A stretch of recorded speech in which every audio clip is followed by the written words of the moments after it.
levántate, resplandece, porque ha venido tu luz y la gloria de Jehová ha nacido sobre ti. Porque aquí que tinieblas cubrirán la tierra y oscuridad las naciones, mas sobre ti amanecerá Jehová y sobre ti será vista su gloria.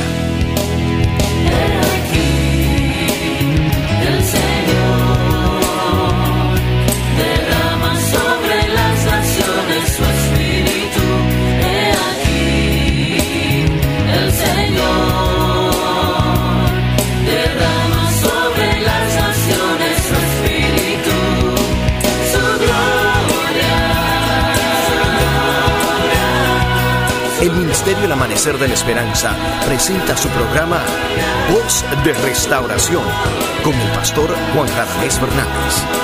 Escucha atentamente la palabra que proviene del mismo corazón del Padre para consolar tu vida. A continuación, el pastor Juan Radamés Fernández.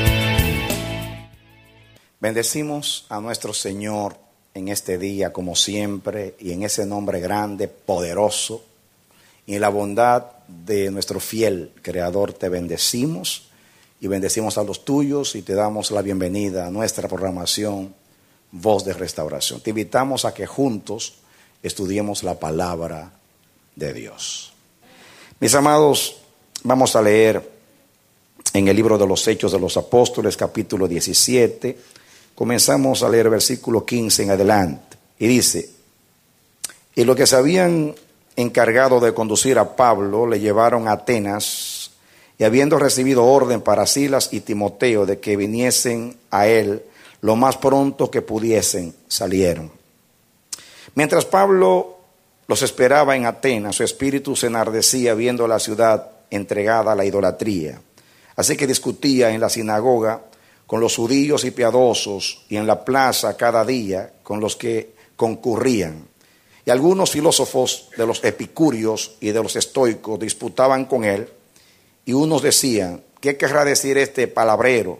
Y otros: parece que es predicador de nuevos dioses, porque les predicaba el evangelio de Jesús y de la resurrección. Y tomándole, le trajeron al Areópago, diciendo: ¿podremos saber qué es esta nueva enseñanza de que hablas? Pues traes a nuestros oídos cosas extrañas.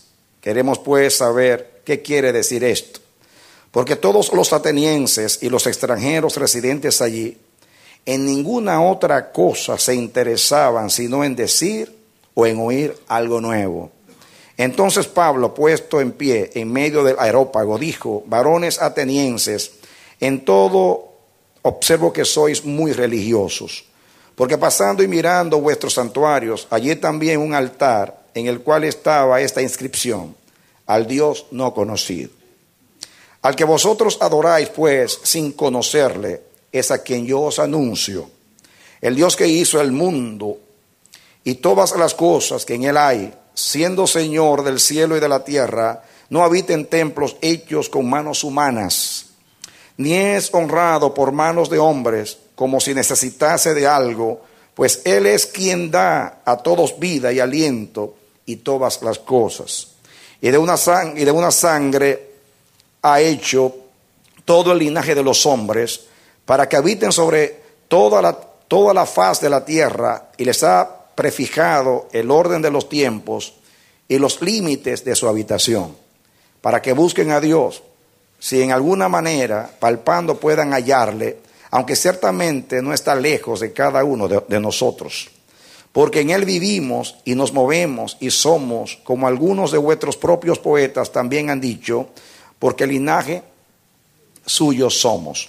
Siendo pues linaje de Dios, no debemos pensar que la divinidad sea semejante a oro o a plata o a piedra, escultura de arte y de imaginación de hombres. Pero Dios, habiendo pasado por alto los tiempos de esta ignorancia, ahora manda a todos los hombres en todo lugar que se arrepientan, por cuanto ha establecido un día en el cual juzgará al mundo con justicia por aquel varón a quien designó, dando fe a todos por haber levantado de los muertos.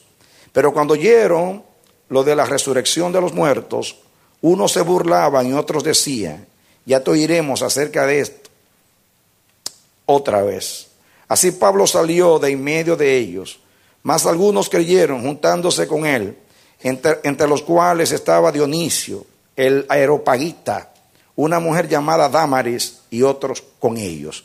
Dice el 18:1, después de estas cosas Pablo salió de Atenas y fue a Corinto, y halló a un judío llamado Aquila, natural de Ponto, recién venido de Italia, con Priscila su mujer, por cuanto Claudio había mandado que todos los judíos saliesen de Roma. Fue a ellos, y como era del mismo oficio, se quedó con ellos y trabajaban juntos, pues el oficio de ellos era hacer tiendas. Y discutía en la sinagoga todos los días de reposo y persuadía a judíos y a griegos. Y cuando Silas y Timoteo vinieron de Macedonia, Pablo estaba entregado por entero a la predicación de la palabra, testificando a judíos que Jesús era el Cristo. Pero oponiéndose y blasfemando estos, les dijo, sacudiéndose los vestidos, vuestra sangre sea sobre vuestra propia cabeza. Yo limpio desde ahora me iré a los gentiles. Saliendo de allí se fue a casa de uno llamado Justo, temeroso de Dios, a la cual estaba junto a la sinagoga. Y Crispo, el principal de la sinagoga, creyó en el Señor con toda su casa, y muchos de los corintios, oyendo, creían y eran bautizados. Entonces el Señor dijo a Pablo en visión de noche, no temas, sino hablas y no calles, porque yo estoy contigo, y ninguno pondrá sobre ti la mano para hacerte mal, porque yo tengo mucho pueblo en esta ciudad. Que Dios nos bendiga a través de la palabra. Estamos estudiando el libro de los Hechos de los Apóstoles por mandato del Espíritu Santo, para enseñarnos lo que es una iglesia saludable. Es el propósito de Dios que la iglesia sea llena siempre del Espíritu Santo, porque el Espíritu Santo vino para quedarse. Jesús dijo que Él estará con nosotros para siempre, para guiarnos a toda verdad. Y así como descendió el día de Pentecostés y permaneció, yo creo que ha estado con la iglesia todo el tiempo. Lo que pasa es que para que en nosotros se vea el fruto del Espíritu, nosotros tenemos que andar en el Espíritu. Como dice Pablo en el libro de Gálatas, dice el apóstol, si vivimos en el Espíritu, andemos también en el Espíritu. Nosotros hemos idealizado a la iglesia primitiva, la primera iglesia, pero como vemos en la narración de Lucas en el libro de los Hechos, era una iglesia que estaba compuesta por seres humanos. Vemos en ellos debilidades como las tenemos nosotros. No eran perfectos. La única diferencia entre ellos y nosotros era que ellos estaban comprometidos con el Señor y ellos perseveraron en el Espíritu. Ellos siguieron al Espíritu Santo en la ruta trazada en Hechos 1:8. Me seréis testigos en Jerusalén, en toda Judea, en Samaria y hasta lo último de la tierra. Y esta iglesia, el Señor dijo, esta va a ser mi ruta. Primeramente haré una obra en Jerusalén, luego en Samaria, luego en Judea y luego hasta lo último de la tierra. O Jerusalén, toda Judea, Samaria y hasta lo último de la tierra. Vemos esta iglesia y así vemos en la narración que se extendió el evangelio por todo el mundo, comenzando desde Jerusalén. Así que esta iglesia era una iglesia consecuente, una iglesia que se sometió al Espíritu, una iglesia que vivía a Jesucristo. Y eso permaneció por un tiempo, diríamos un siglo y medio, diríamos, la iglesia fue consecuente. Estamos mirando aquí, estudiamos el capítulo 16 y también parte del capítulo 17. Vimos cómo el evangelio entró en Europa a través del llamado macedónico, como se conoce. Pagaron un precio muy grande, fueron encarcelados, fueron maltratados, azotados. Entonces, así llegó el evangelio a Europa, en medio de grandes persecuciones. Pero se levantó la iglesia de Tesalónica, la iglesia de los filipenses con la experiencia en Filipos. Y ahora el evangelio llega a Berea y se convierte en las vidas en Berea. Y sigue creciendo como un fuego que se propaga por toda Europa y llega a Atenas. Ya saben ustedes que Dios se vale de su propósito se vale de cualquier cosa de las circunstancias para lograr su propósito. Es un estratega. Nada en el reino de Dios es casualidad. Todas estas cosas de sacar a Pablo de allí para llevarlo acá era parte del plan de Dios. Lo saca de Tesalónica, lo lleva a Berea. Allí creen y se levanta una iglesia en Berea. Lo persiguen allí y sale para Atenas. En Atenas no tenía el plan de predicar, no estaba en el itinerario. Pero como dice ahí, dice que cuando Pablo, versículo 16, mientras Pablo los esperaba en Atenas, su espíritu se enardecía viendo la ciudad entregada a la idolatría. Yo les dije a ustedes la vez pasada que alguien dijo, había tantas estatuas. Se cuenta que habían como algún escritor de esos días dijo que en Atenas había 30,000 estatuas en las calles, no en las casas. En las casas habían quizás miles y miles, cientos de miles. Estoy hablando de las calles, en la ciudad más culta del mundo, en la cuna de la cultura. Alguien dijo, un gran pensador de aquellos días, dijo, es más fácil encontrar un dios que un hombre en Atenas, de tantos dioses que había.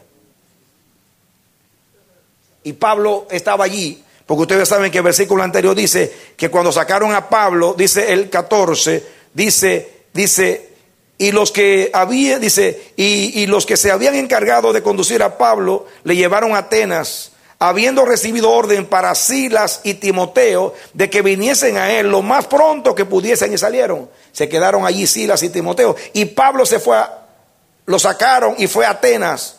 Y cuando comenzó a pasar a mirar aquella ciudad y vio la idolatría que había en aquella ciudad, su espíritu se enardecía. La palabra enardecer ahí se irritó, se molestó, se airó. En Puerto Rico se enfogonó. ¿Qué significa? Que se indignó.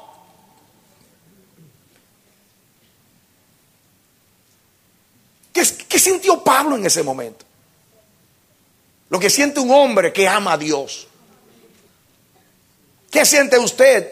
Yo he sentido algo semejante en algunas ocasiones. Yo oro a Dios constantemente y parte de mis oraciones a Dios yo le digo, Señor, ¿cómo es posible que tú fuiste el Dios que hiciste los cielos y la tierra? El único Dios verdadero. Los dioses de los pueblos son ídolos, son demonios. ¿Cómo es posible que la humanidad que fue creada por ti, redimida por Cristo, esté ignorantemente adorando lo que por naturaleza no son dioses? Levántate a defenderte a ti mismo, a defender tu causa. Levanta a tu hijo. ¿Para qué hiciste un sacrificio tan grande? Levántate. Si la iglesia no se levanta, levántate tú. Pero el mundo te tiene que conocer. ¿Qué siente usted cuando ve a la gente en la ignorancia? Ya es tan normal ver a gente caminando hacia el infierno que ya no nos apela a nada. Pero una iglesia saludable siente celo por Dios y siente amor por las vidas. Y una iglesia que es saludable aprecia el sacrificio de Cristo y dice, jamás voy a permitir que un sacrificio tan grande sea en vano. Voy a presentar a todo hombre perfecto en Cristo Jesús. No voy a desaprovechar ninguna oportunidad de llevar los hombres a Cristo.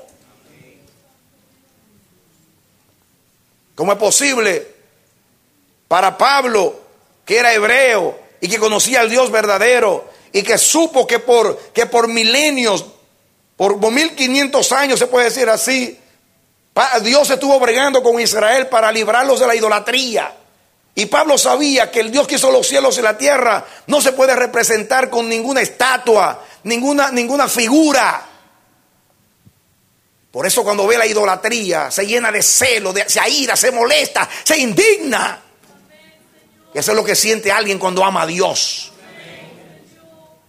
¿Qué usted siente cuando usted ve a la gente, los drogadictos, que queriendo, llorando dejar las drogas no las pueden dejar porque están atados, porque hay una sustancia que el diablo le ha inyectado y que esa vida, aunque quiere salir, no puede y llora, ya perdió la familia, perdió el hogar, está perdiendo su salud y es un esclavo de un vicio? ¿Qué usted siente en el día de hoy? Cuando usted ve estratagemas de error, usted ve que a través del internet, a través del cine, hay una estrategia de robar la fe. Antes los ateos no le importaba que los demás creyeran. Ahora el ateísmo El ateísmo es una religión. Están organizados. Antes la iglesia reprendía al diablo. Hace unos años que el diablo se le ocurrió la idea de también tener una iglesia. Y levantó a alguien en California para que organizase la iglesia del diablo. Hiciera la corporación con exoneración de impuestos en Estados Unidos. Ahora se adora al diablo directamente. Y se hizo una Biblia también. Un libro para sustituir la Biblia que se llama la Biblia del diablo, del satanismo. Trabajan clandestinamente, están en las universidades, están en los foros internacionales, persuadiendo, trabajando.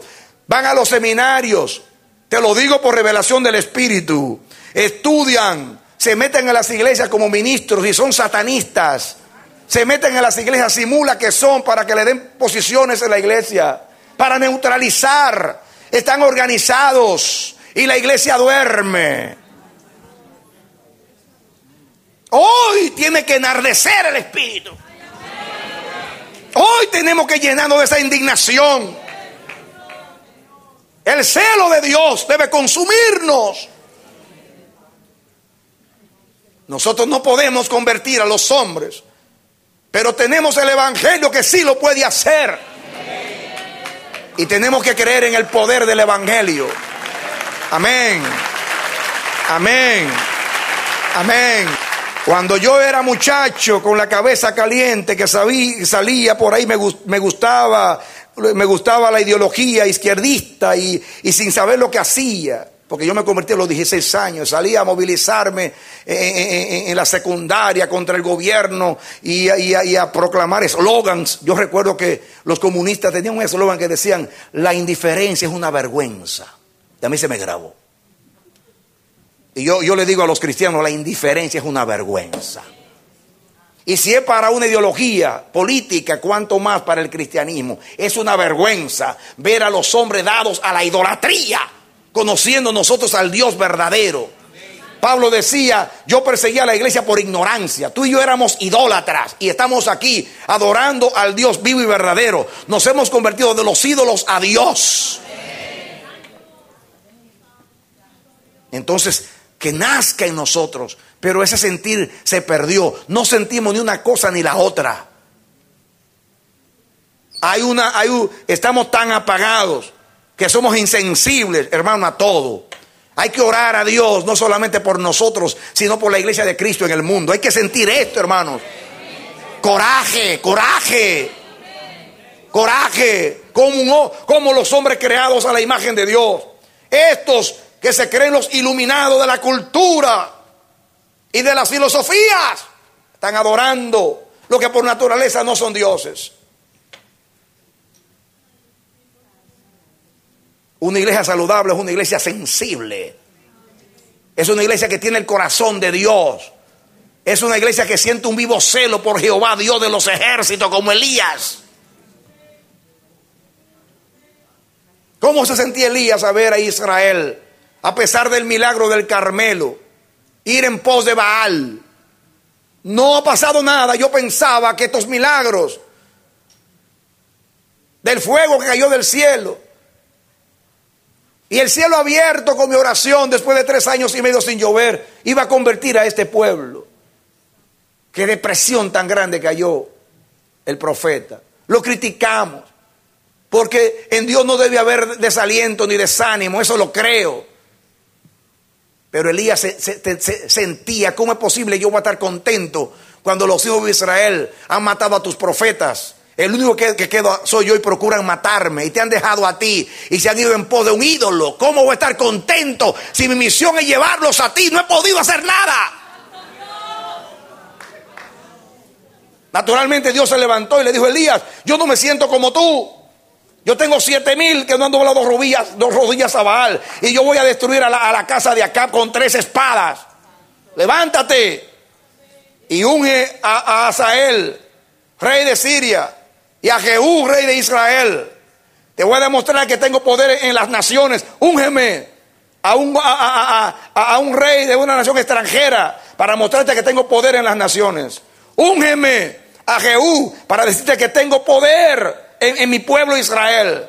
Y úngeme a Eliseo para mostrarte que tengo poder en el ministerio. Y estas 3 espadas van a destruir a la casa de Acab. Y se escapan de Azael. La espada de Jehú va a acabar con ellos. Y si se escapan de Jehú, la palabra de Eliseo los va a matar. Aleluya. Amén. Amén. Amén. Amén. Pero había celo por Dios. Si tu corazón no siente nada por los perdidos, algo está pasando. Porque Cristo en el corazón es como un volcán en erupción. Es como algo que estalla en nuestro interior. Cuando alguien es un moribundo y está condenado a muerte con una enfermedad terminal y encuentra un médico que lo cura, no, nunca, siempre, no se va a callar recomendando a ese médico. Cristo te ha librado del infierno, de la muerte, de la enfermedad y del mal. Recomiéndalo al mundo. Amén. Háblale a la gente que tú conoces un poderoso Salvador.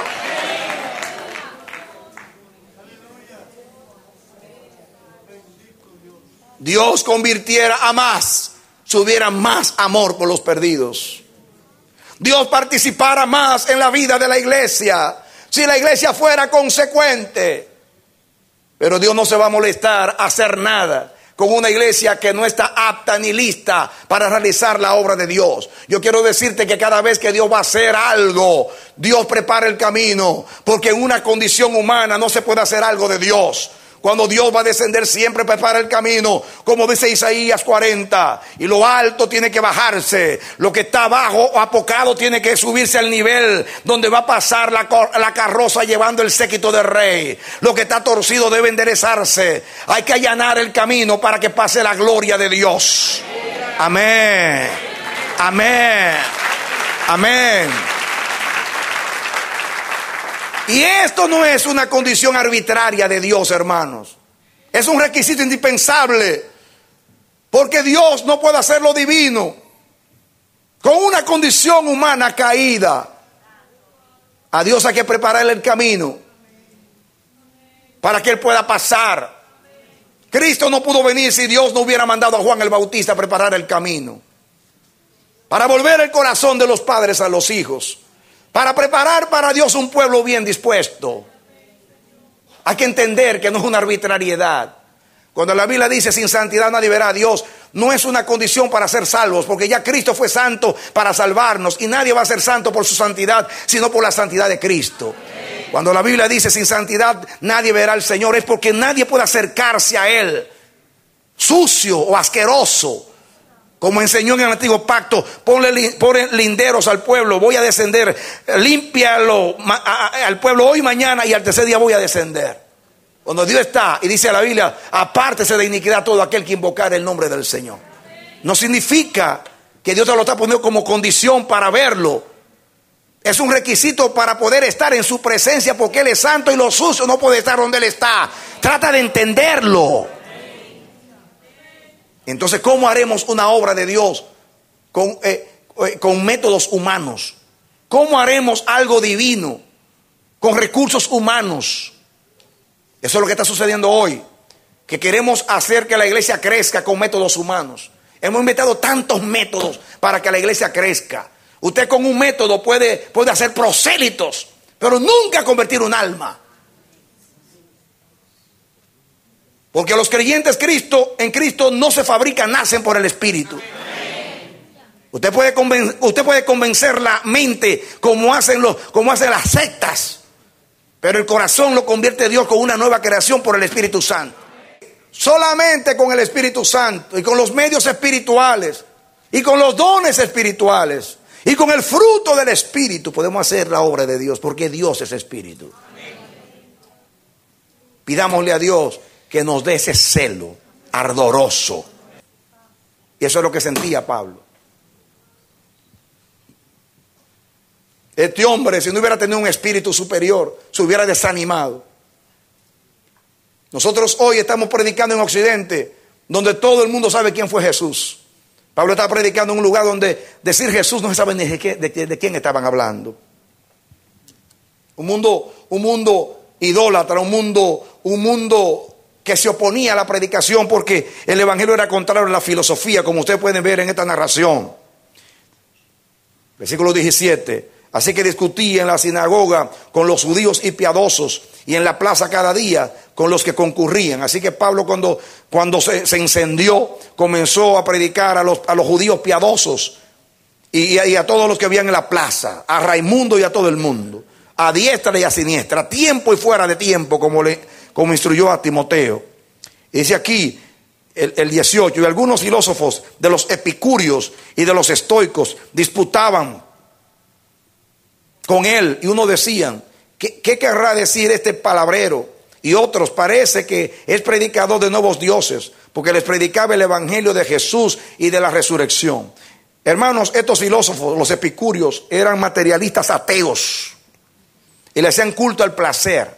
Decían que lo supremo de la vida era el placer. La felicidad estaba en el placer, en entregarse al placer, en buscar el placer.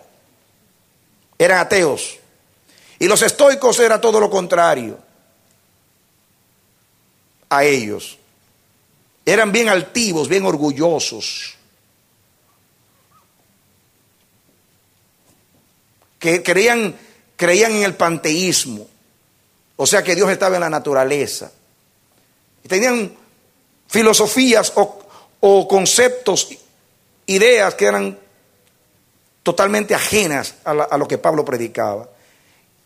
Y se reían de Pablo. Y decían, ¿qué querrá decir este palabrero? Ahí la palabra palabrero significa alguien que recoge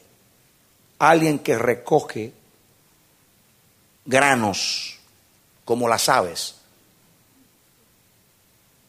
Y la idea es alguien que compra ideas para revender ideas. En otras palabras, le estaba diciendo a Pablo que era un charlatán. Eso es lo que quería decir. Este es un charlatán. Era algo despectivo. Un charlatán. Así como las aves recogen los granos, así recoge ideas para vender ideas. Un charlatán. Alguien que buscó ideas por ahí para venir a vendérnoslas a nosotros. Un charlatán. Pero a mí me llama la atención de Pablo. Ustedes saben, hermanos, que la tendencia humana es tratar de impresionar a la gente. Si ustedes lo invitan a las Naciones Unidas a hablar, usted se prepara un lindo discurso. Y seguro usted va a prepararse bien para impresionar a los representantes de las naciones. Y usted va a tratar de buscar datos y hablar de cierta manera y en ciertos términos que la gente diga, wow, qué orador, wow, este tiene mucho que decir, wow, para que me oigan, para que me admiren. Y generalmente cuando estamos entre intelectuales, por ejemplo, nosotros tratamos de impresionarlos con las ideas y exponer nuestros conocimientos.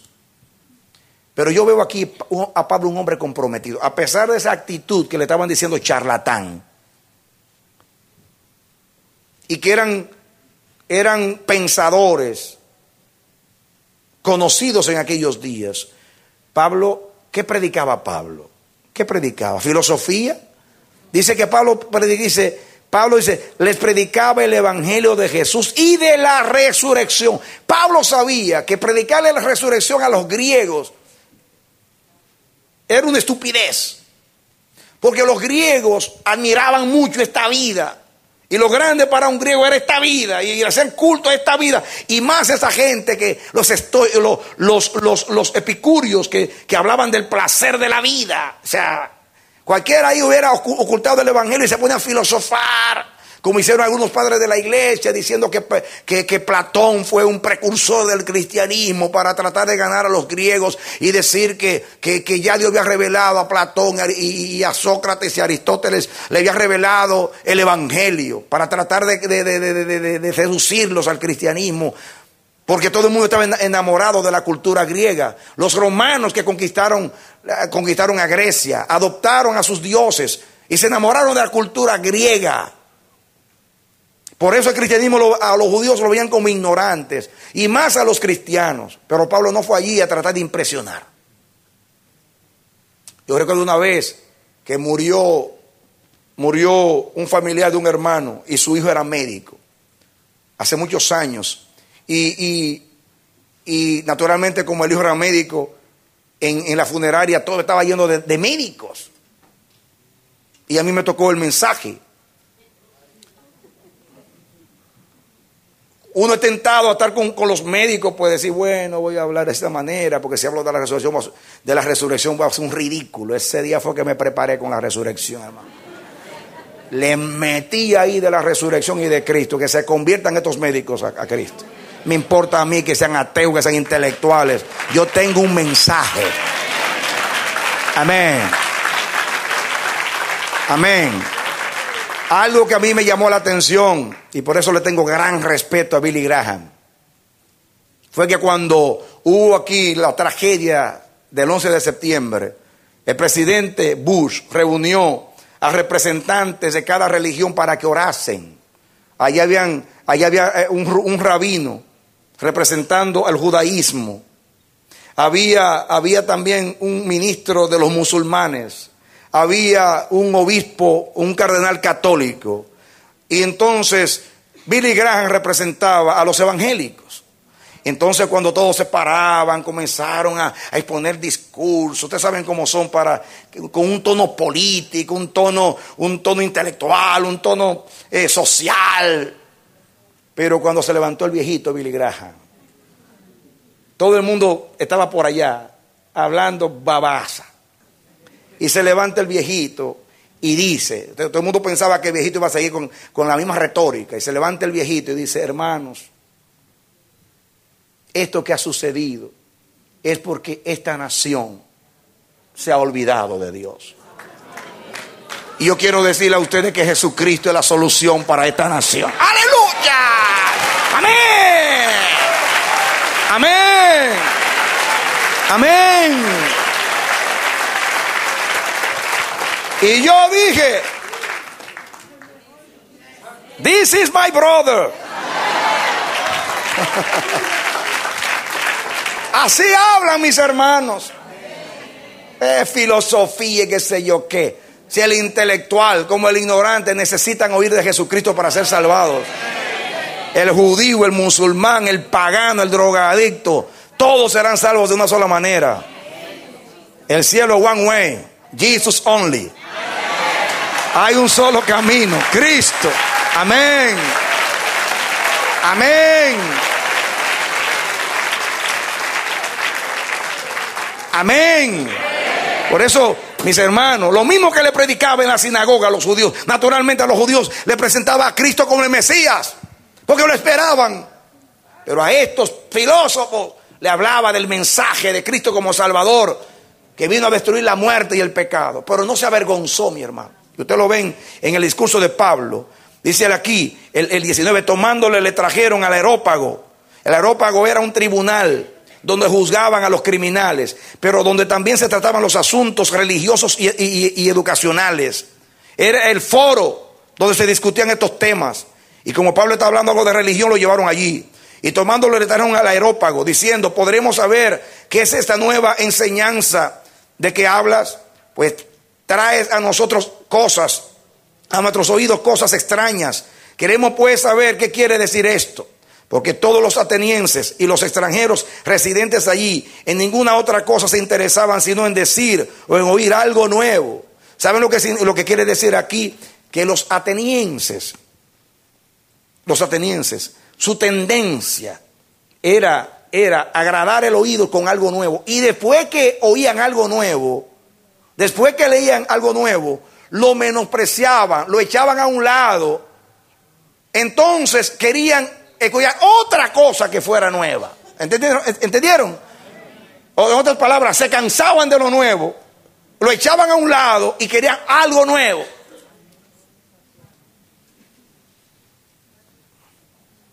Pues como el evangelio son buenas noticias, aquí llegó Pablo con algo nuevo. Amén. Sigo porque no tengo mucho tiempo.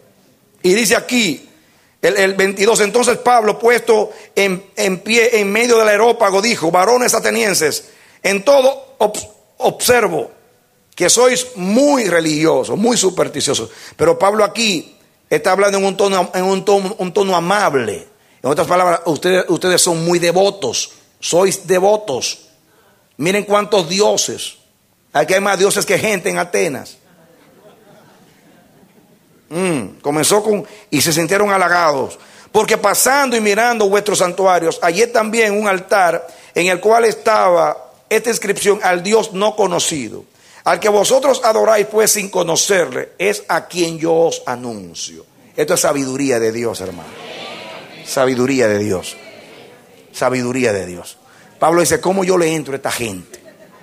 ¿Cómo yo le introduzco el Dios verdadero a estos paganos idólatras que tienen tantas ideas? Son cientos y cientos de filósofos en la historia de Grecia y cada uno tiene una escuela. Tantos conceptos raros, humanistas, paganos. Y Pablo, cuando iba por allí viendo tantas, 30,000 estatuas, dice que había, tantas estatuas, pero vio allí al Dios desconocido. Y dice Pablo: wow, yo mire, le voy a decir la idea mía. La idea mía es esta: que los atenienses adoraban tantos dioses que tenían uno de más por si acaso. En otras palabras, si ninguno me bendice, este que yo no conozco que me bendiga. Si me equivoco y todos son falsos, bueno, el que desconozco ese es el verdadero. Es uno de más por si acaso. ¿Usted sabe que usted tenga tantos dioses que tenga uno de más? Y Pablo dice: aquí está mi argumento. Porque el Dios que yo predico ellos no lo conocen. Y posiblemente sea ese que están adorando sin conocerlo. Y dice Pablo: yo veo que ustedes son muy devotos. Veo un Dios, veo un Dios en cada esquina. En cada esquina, aquí están de esquina, en cada casa, frente a cada casa, y las plazas están llenas de dioses. Y Pablo dice: a ese Dios que ustedes adoran sin conocerle, ese es el Dios que yo vengo a hablarle a ustedes. Ese es el Dios que ustedes, y es verdad que no lo conocían. Y Pablo se vale de este argumento. A mí me llama mucho la atención esto. ¿Saben ustedes por qué? Voy a decir esto con mucha tristeza.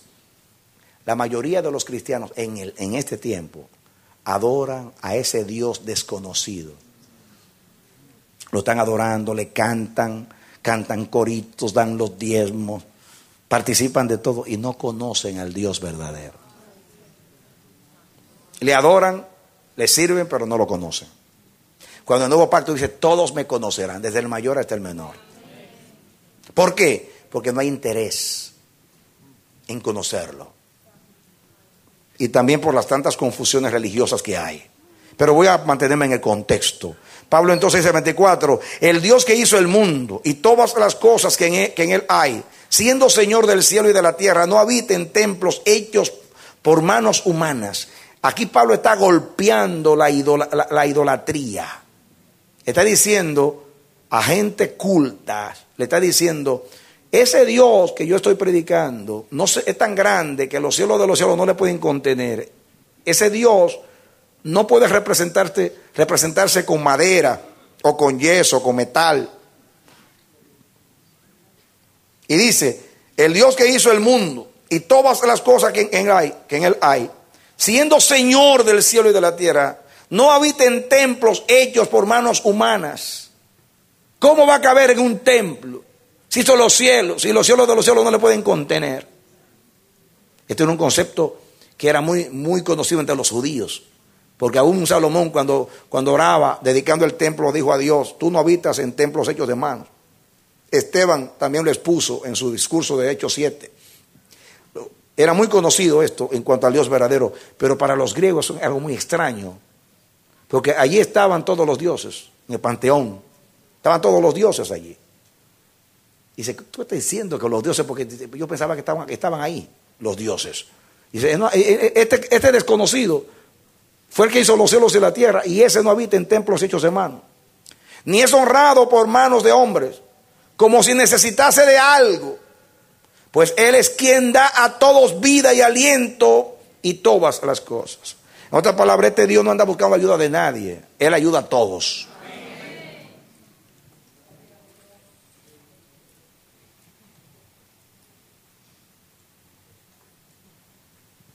Y dice el 26, y de una sola sangre ha hecho todo el linaje de los hombres, para que también, dice, para que habiten sobre toda la faz de la tierra, y les ha prefijado el orden de los tiempos y los límites de su habitación. Pablo está hablando aquí de una revelación poderosa del Dios invisible. Gloria a Dios por este discurso, porque aquí hay una revelación grande del Dios verdadero. Cosas que son muy conocidas para los hebreos, pero en este contexto es algo maravilloso. Dice, para que busquen a Dios, si en alguna manera palpando puedan hallarle, aunque ciertamente no está lejos de cada uno de nosotros.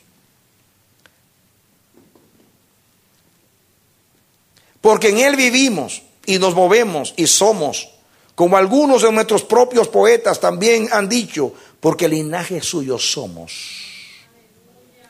En Él vivimos y somos y nos movemos.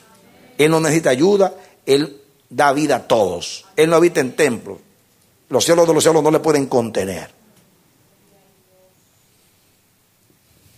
Siendo pues linaje de Dios, no debemos pensar que, miren este concepto, siendo pues linaje de Dios, ya dijo que somos linaje de Dios, como dijo un poeta griego que citó Pablo, siendo pues linaje de Dios, no sabemos, dice, no debemos pensar que la divinidad sea semejante a oro o a plata o piedra, escultura de arte o de imaginación de hombre. Está golpeando la idolatría.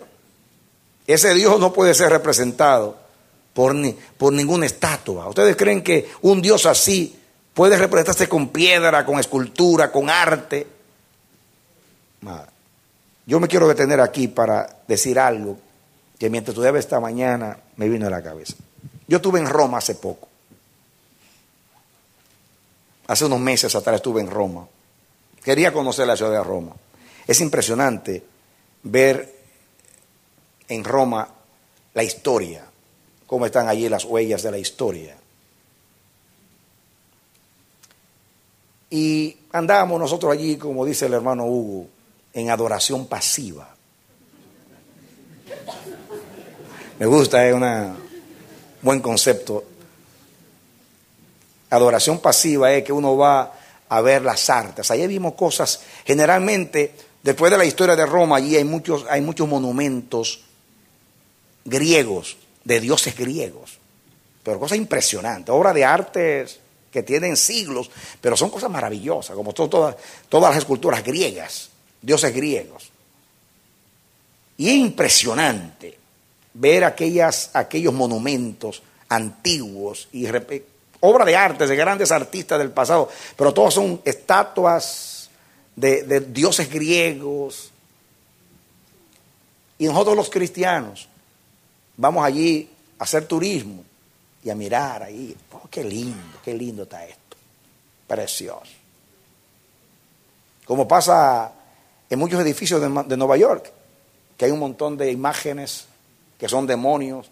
Y nosotros lo pasamos por ahí y nos impresionamos, qué obra de arte tremenda. Y vamos a los museos y vemos toda la obra de arte. Debiéramos sentir repugnancia.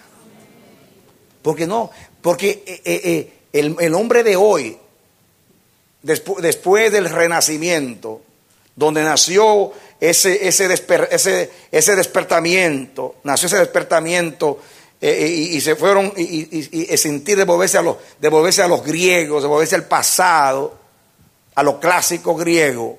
Vino la admiración, ahí nació el humanismo histórico, de halagar y admirar todo lo que es artes y ciencias de los hombres. Y uno ve y se admira, y eso está en las ciudades, en los museos, y lo admiramos. Pero todo eso es idolatría. Son dioses del pasado que lo estamos adorando. Usted va a monumentos, por ejemplo, Y dice aquí, usted va por ejemplo al Perham Park, y ahí hay un monumento a los héroes de la Primera Guerra Mundial. Y está allá arriba una diosa, creo que Minerva, no sé cómo es eso, la diosa de la guerra. Y está allá con una espada levantada. Y ya va todo el mundo, cuando tiene boda, a tirarse fotos para que aparezca allí la diosa levantando la mano. La Estatua de la Libertad es una diosa también. Nosotros vamos allá y lo vemos como cultura, como historia. Y es cierto que los demonios no nos van a alcanzar, porque no nos pueden alcanzar porque estamos lavados por la sangre.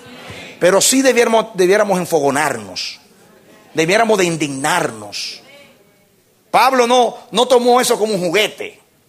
Ay, qué lindo, ustedes son tremendos. La verdad que la cultura griega es impresionante. Qué arte, qué genio el genio griego. Pablo no comenzó a halagarlo. Dice Pablo, no. Déjame decir una cosa. El Dios que hizo los cielos y la tierra no debe someterse a imaginación de los hombres, ni a oro, ni a plata, ni a esas cosas. Hoy vivimos halagando y admirando la cultura griega, pero era idolatría. Era un atentado contra la revelación de lo que conocemos del Dios verdadero. Pero nos han lanzado el anzuelo y nos hemos tragado la carnada. El admiración al arte no es más que idolatría pasiva.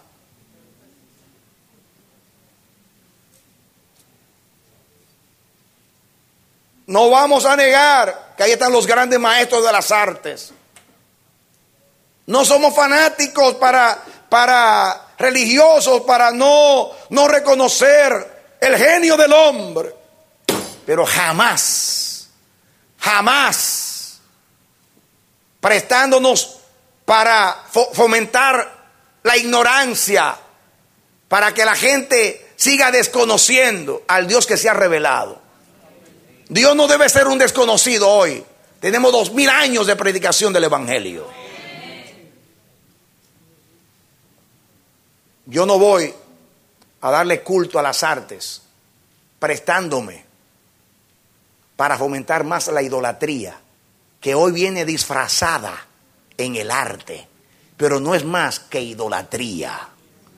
Porque hay una manera de adorarlo. Los intelectuales no se postran frente a esas, pero la manera que lo adoran por la admiración, cómo lo estudian en la historia. Cómo va la gente a esos monumentos a pagar para mirarlo y qué maravilloso. Pero el diablo lo sabe hacer. Hace que es una carnada, que admiren el arte, pero para que simultáneamente estén adorando. Porque para los griegos eso no era arte, para los griegos eran dioses.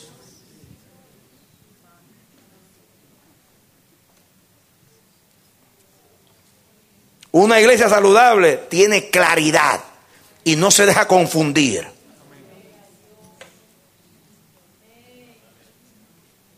No sé si comunico.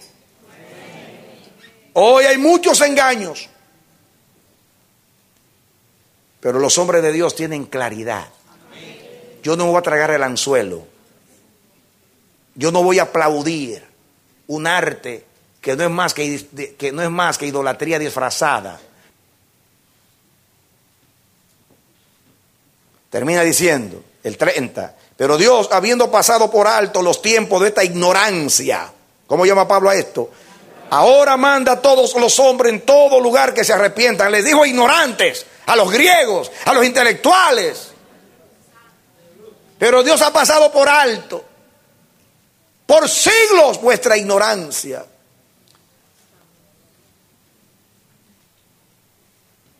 Ahora manda a todos los hombres en todo lugar que se arrepientan.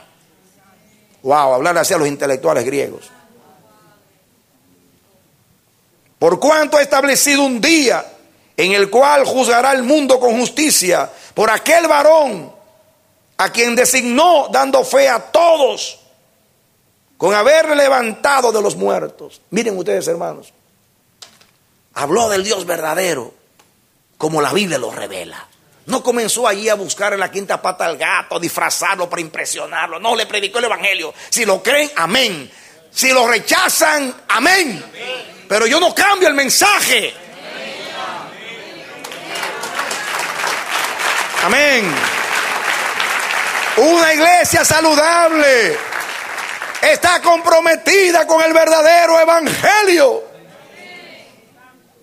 No importa que los hombres vean como ignorancia el evangelio. Tenemos que predicarlo tal como nos fue enseñado. Aunque la historia parezca de niño, Jesús Nazareno nació de una virgen. Rompe con la lógica de la biología.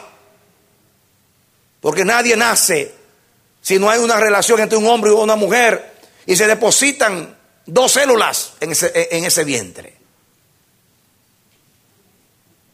Pero el evangelio dice que fue un milagro de Dios. Y a mí no me importa que se rían del evangelio. Porque un incrédulo se puede reír. Porque ignora que el Dios verdadero puede romper sus propias leyes para hacer lo que le da la gana.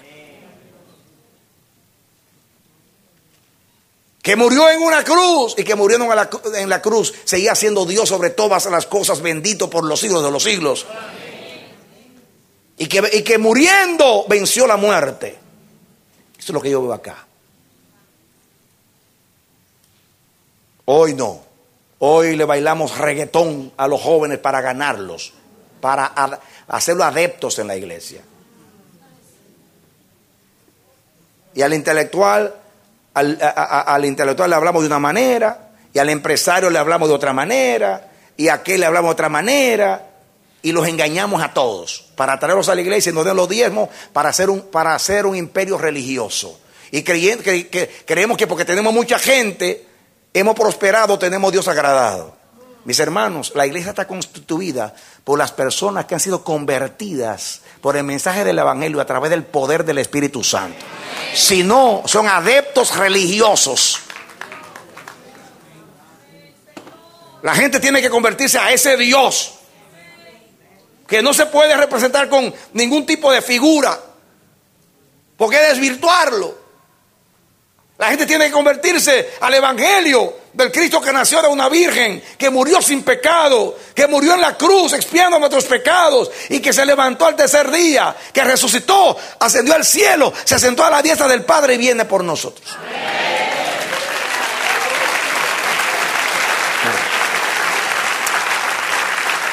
No me avergüenzo del evangelio porque es poder de Dios para salvación. Una iglesia saludable no oculta a Cristo. Una iglesia saludable no se avergüenza de Cristo. Una iglesia saludable se enfogona frente a la idolatría. Una iglesia saludable no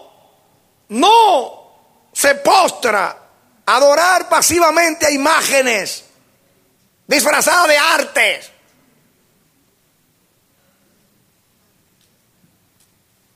No somos fanáticos religiosos, pero tenemos entendimiento para saber que el diablo se ha disfrazado para engañar a los intelectuales. Y en nombre del arte lleva a los hombres a adorar a esas estatuas en este tiempo. No, yo no adoro eso. Tú no los adoras, pero los veneras. Ahora, no idolatría, es que los veneramos. A ver qué diferencia entre venerar y adorar. Santo Dios, no saben lo que dicen.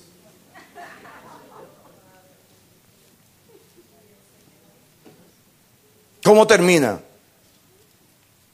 Le habló del juicio, le habló del Dios verdadero, le habló del Cristo, de la resurrección, le habló del juicio y dijo que ellos van a ser juzgados por ese varón llamado Jesús. Y ahí no estaba el discurso completo. Lucas hizo un resumen. Si le habló ahí de Jesús, de este varón que lo va a juzgar, seguro le habló de Jesucristo y todo lo que era Jesús. Dice que va a establecer un día, le habló del juicio. El 32, pero cuando oyeron lo de la resurrección de los muertos, unos se burlaban y otros decían, ya te oiremos acerca de esto otra vez. Y ese otra vez nunca llegó. Va, y le hicieron a Pablo. Así Pablo salió de en medio de ellos. Mas algunos creyeron,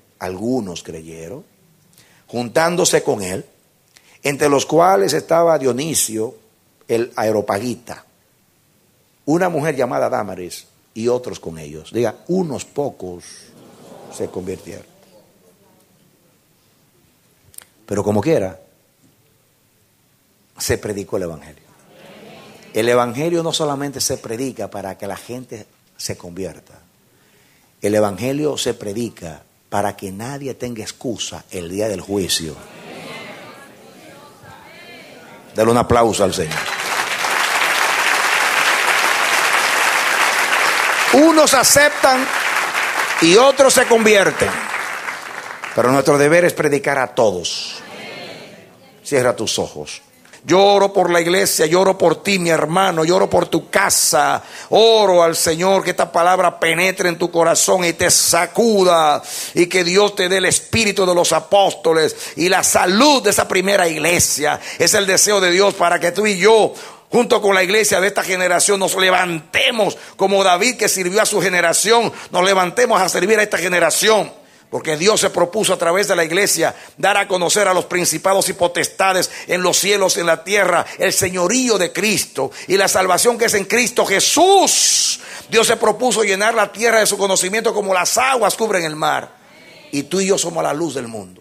Dios quiere que alumbremos en este tiempo, que le representemos dignamente y que preparemos un pueblo bien dispuesto para Él y un mundo que espere su venida. Que Dios te bendiga y te dé la victoria en Cristo Jesús.